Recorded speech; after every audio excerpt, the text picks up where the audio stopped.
Okay, so here's a fun fact. It's not that cat face as the placeholder image for the ranked PvP season. I already talked about that, but yeah, that's weird.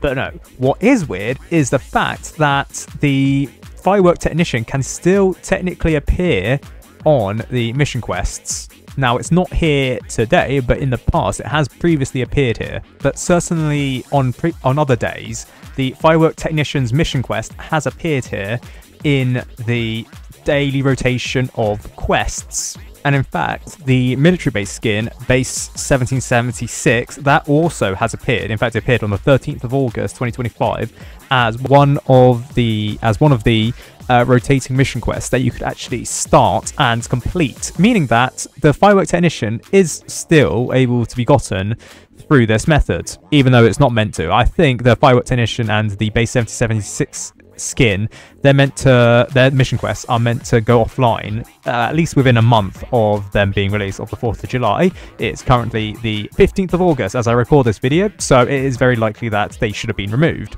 However, for whatever reason, the developers have forgotten to do this, and I'm not surprised. However, with that being said, it's not guaranteed to appear, as it was the case during the week of the 4th of July. Normally, if they are guaranteed to appear, they would appear here, and the 6 other rotating mission quests would appear after that. In this case, they are just part of the rotating mission quest, meaning that there's only 6 mission quests that can appear here. And if you're on like a day like today, the 15th of August, 2025, it may not appear here. So it is slightly random chance, but you still can get the mission quests, if you know what I mean. So it's not really that much of a hassle to get. You just need to wait for the correct day to start it, and then you can complete it in your own time. However, with that being said, with this video being uploaded, maybe the developers fixed the issue of the Firework Technician being able to be gotten. Additionally, another issue with like timed stuff is the fact that ducky skins can appear in the daily rotating skins. As you can see here, the ducky accelerator as part of the ducky crate appears here. Now, this is an issue because, well, it's not meant to appear here, fun fact. The ducky crate is a crate that you can see it's locked. You can't buy any more of it because the developers took it out of sale a while back. However, for whatever reason, these skins, the ducky skins, can still appear as part of the daily rotating skins as seen here. And it's not just the ducky accelerator, you can get the ducky hunter, you can get any of the ducky skins apart from, well, not apart from maybe the ducky gladiator, because it was never part of this quest. I say ducky gladiator, I think it's called the beach gladiator, even though it has like duck themed stuff when you upgrade it. Yeah, it's just called the beach gladiator, not the ducky skin, my bad.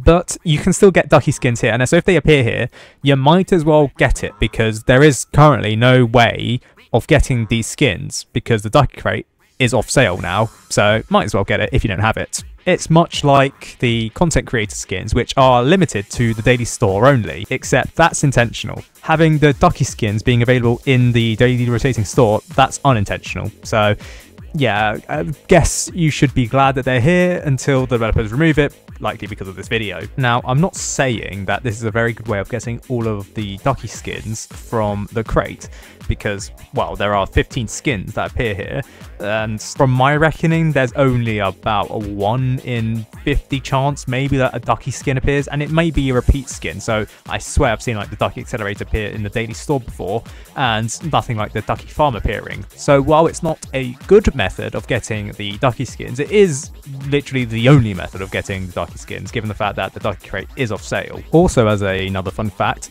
the ducky crate can also appear here as a skin crate that you can get to. Oh, I actually have a high grade crate that I can actually get, so you know what, fair enough. I might actually do that. I have 6 days, sorry, and 22 hours to get it. But no, a ducky crate can appear as part of a weekly quest here, meaning that you can still technically get ducky crates in Tower Defense Simulator. So this whole point of like removing the ducky crates from the crates seems a bit pointless if you can always get it at a later date. Also, I'd just like to point out that even though there is like a Triumph mission quest, which is beats any map 10 times, 20 times, 25 times even, the triumphs in PvP mode do not count towards that. However, interestingly, damage from PvP mode does contribute towards the damage dealer quests as seen here, which I find interesting. So, you know, if you're grinding out the missions for PvP mode, or sorry, the PvP season pass, yeah, you can actually progress in your damage statistics, and you can actually deal a lot of damage, I think. Well, I have like 74,000 enemies killed, and that's with me win grinding about, what, 100 of those? So that's about from 30 PvP games. So certainly, yeah, you can easily get damage dealing quests through PvP mode. So I guess there is one benefit from PvP mode, even though I don't think it's a good benefit. Do you want another thing to be concerned? I'm not really concerned about, just that the developers have no sense of timing whatsoever when it comes to removing stuff or adding stuff in Tower Defense Simulator. The Battle Pass boost. Now, remember the Battle Pass boost? That was meant to be a weekend only thing. So over the weekend, you were just meant to get a 50% buff in the amount of rewards that you get from maps, or the currency rewards from the Surf and Turf Battle Pass, aka the beach balls. However, the developers have still enabled it. You can see down here, Battle Pass boost, enjoy a boost to your Battle Pass EXP. It's still active. It's the 15th of July. It's a Friday today. It's more closer to the next weekend than it is the current weekend, or well, the weekend that the Battle Pass boost was meant to be active. It's still active. Why have the developers not removed it yet? I guess the developers have, to be fair, I think developers' minds are clearly, they're more interested in other stuff. So clearly there's a Halloween event coming up, but there's also Roblox Developer Conference. And also people pointed out that there is currently some drama going on at Roblox. Now, I don't involve myself with drama at the moment, but, you know, very clearly developers have other things on their mind than removing a weekend-only perk. That being said, when this video is released, it should be a Monday when it's released, so who knows if the developers have removed it for the next weekend, but clearly it's going to be longer than the weekends that the developers have said that the Battle Pass boost is going to be active. Still no changes to the Battle Pass price, even though the Below Natural said that he would change the prices, or he made a poll on changing the prices, and 80% of people wanted a change in the Robux prices for the Battle Pass. Not done that yet. You know what else the developers have said? The Archer's Game Pass will be on sale for 649 Robux, available for 1 week. 1 week from the Archer update was 2 days ago as I record this video, and it will be 5 days ago when this video is meant to be released. So if I go to the store and I go to Game Passes and I go to Archer, oh, would you look at that? I can still buy the Archer Tower. Whoop-de-doo. Can I even gift it? Probably. I can't. There's no players currently in my lobby, but you can still gift and you can still buy the Archer Game Pass, even though it's been more than a week.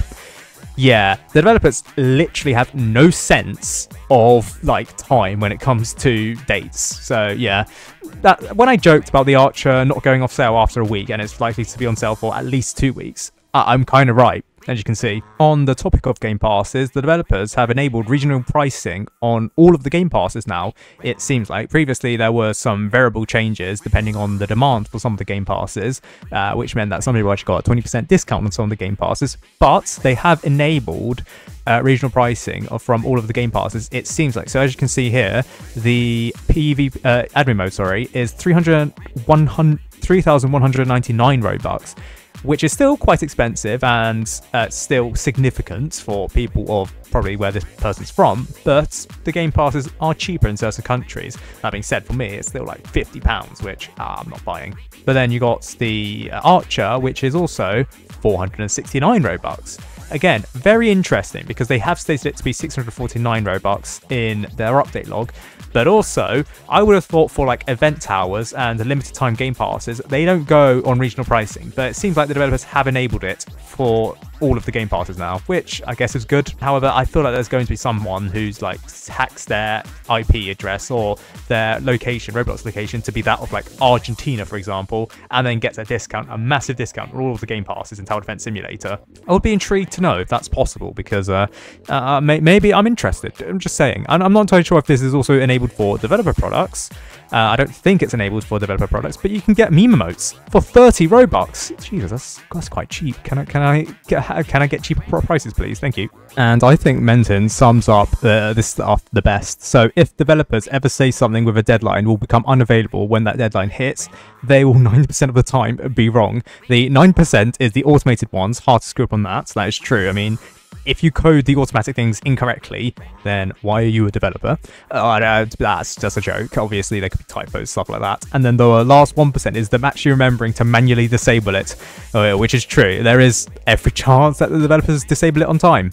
I can't really think of one, but yeah, with that being said, I do have to credit the developers for actually doing some stuff to lock out some people from buying certain crates. So in Tower Defense Simulator, if you are under the age of 18 in the United Kingdom, but also if you are in Australia, Belgium, or the Netherlands, you're not meant to buy the deluxe crates.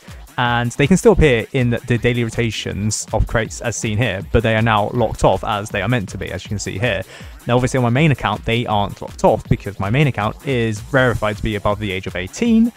But yeah, if you're in Australia and you want to buy a deluxe crate, I guess the logical decision is to hop over the border into New Zealand. And if you're in Belgium or the Netherlands, I don't know, hop on a flight to the United Kingdom.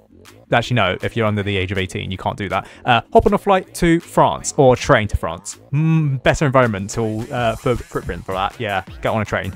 Also, I've never seen this. PvP season, you need to beat 4 matches to get your rank. I've never, ever...